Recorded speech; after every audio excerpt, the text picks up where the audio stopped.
Yo, what's up? Welcome back to another episode of The Source. Coming off a great baseball night, plus 1.46 units. Both parlays hit. Bet of the day hit for plus 132.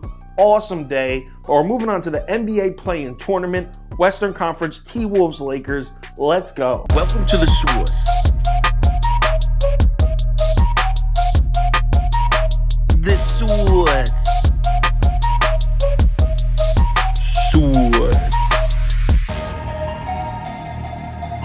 Hey, get the Source. All right, line opens up Lakers -7. Public is definitely on the Lakers here. Line moves up to 8 after the Rudy Gobert and Jaden McDaniels incidents, but action is still coming in on the Lakers, even though it's up at 8 now. Let's take a look at our spreadsheet. According to the model, the line for this game should be LA -9.85. So even after the line movement, we're still looking at a 1.5, 2-point lead on the Lakers. Well, we got to start with the inactives in this one because Minnesota just got wrecked, man.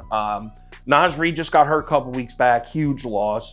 Jaden McDaniels punches a wall and fractures his wrist, I think it was.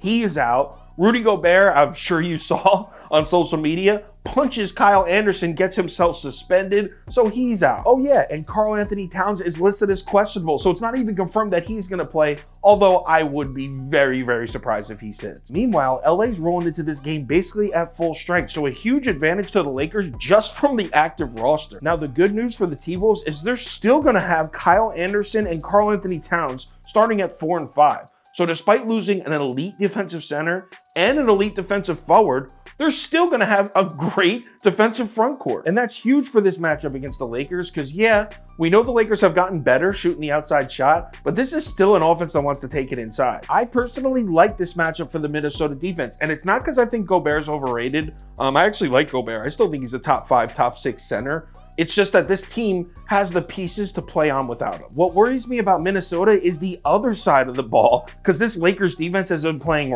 really well since the All-Star break. They're first in overall defensive efficiency. If the Defensive Player of the Year award was just for the second half of the season, I honestly think Anthony Davis would have a good chance of winning it. He's been excellent defensively. Also, ever since they added Vanderbilt, which was around the same time, around the All-Star break, this defense has just taken a huge step forward. It's one of the best defenses in the NBA. Now, obviously, Minnesota still has Karl Anthony Towns and Anthony Edwards. Both of these dudes can score. We know that. Thing is, both primarily like to score out of isolation, meaning they want the ball and they want you to get out of their way. Now, in recent NBA history, that style of play has not succeeded in the playoffs. Usually, you can win a lot of regular season games, and then the teams that rely on isolation scoring tend to lose come playoff time. That's number one.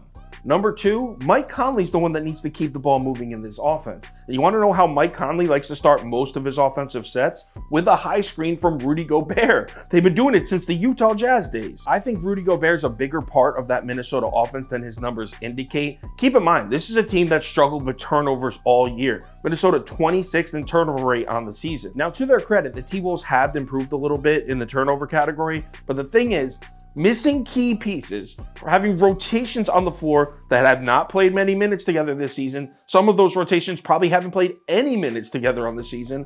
I'm really worried that the turnover numbers are going to creep back up in this game against a red-hot Lakers defense. So as far as betting the game, I'm hesitant to lay the points with the Lakers because I do think Minnesota's defense is going to show up.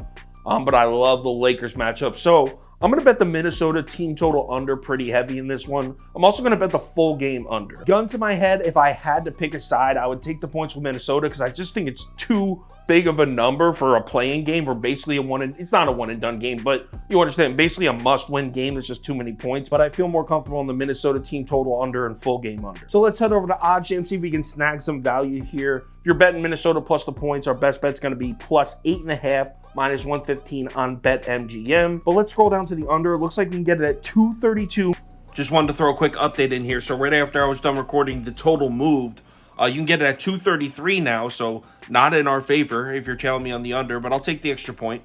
So the under's at 233. Also, Minnesota team total under, you can actually now get it at 112.5 on FanDuel, minus 115.